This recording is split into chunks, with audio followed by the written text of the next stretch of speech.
To kiss or not to kiss, that is the question. Depending on which area of the world you're visiting, their views on smooching may be completely different from what you're used to. We're about to take you on a trip around the globe and show you what kissing looks like in different countries. Stay tuned because you won't want to miss it. If this is your first time visiting our channel, don't forget to subscribe and please give this video a big thumbs up. Today we'll be showing you ways kissing is different around the world. Poland.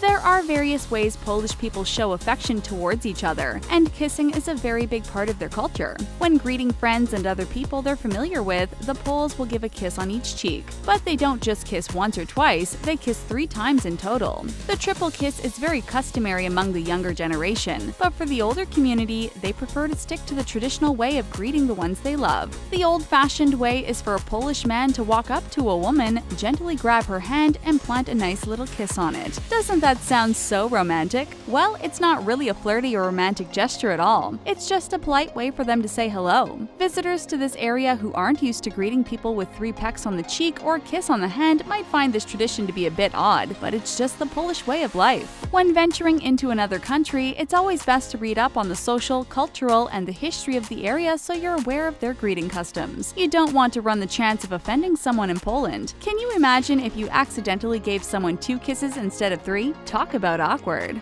Iraq.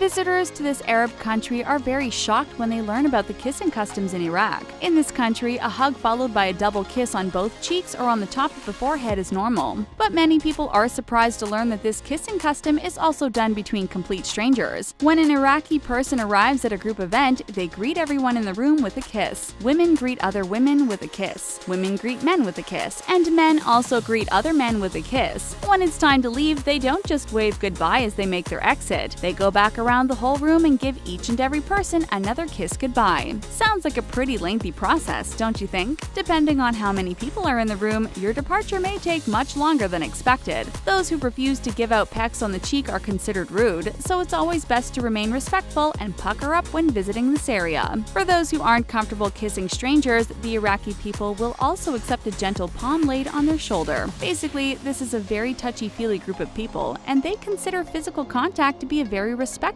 way to show devotion and equality amongst each other. Egypt.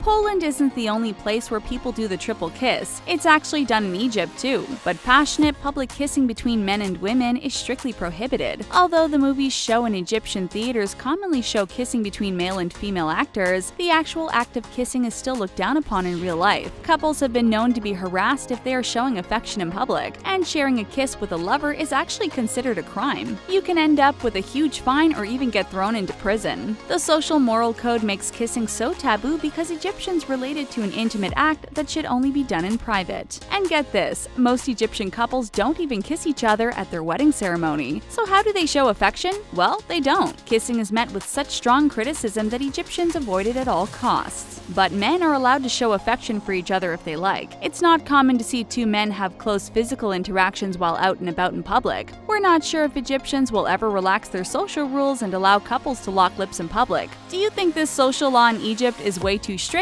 or do you think kissing rules should be universal? Japan.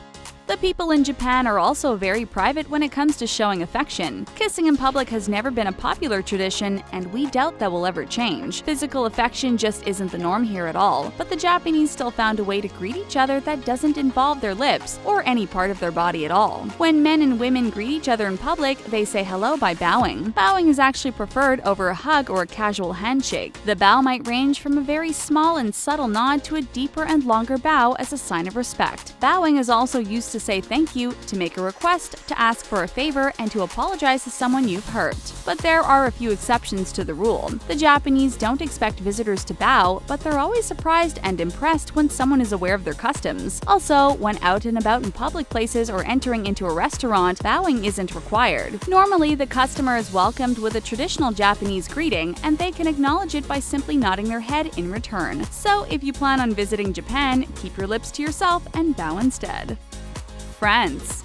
There are so many different ways the French express themselves through public displays of affection, but to start, we're going to begin with the most cordial and innocent kind of smooch. The casual kiss is done between friends and acquaintances. They kiss each cheek twice while greeting each other and saying hello. But their lips don't actually come in contact with their friend's cheek. They press their cheeks against each other and give an air kiss while making a light kissing sound. Mwah, mwah, sort of like that. And yes, in case you're wondering, the kissing noise is required. The greeting is often called faire la bise, and it literally means to kiss in English. And then there's the French kiss. This type of deep, passionate smooch is recognized all over the world, especially in America. Although Americans have been referring to this style of wet, sloppy kisses for decades, it took the French some time to actually recognize it. In the 2014 edition of Le Petit Robert Dictionary, the word galocher, also known as the French kiss, was finally entered into the French language. As for the definition, it was described as kissing with tongues, of course. Oh la la! Which of these ways of kissing around the world is your favorite? Don't forget to leave your answer down below in the comments section.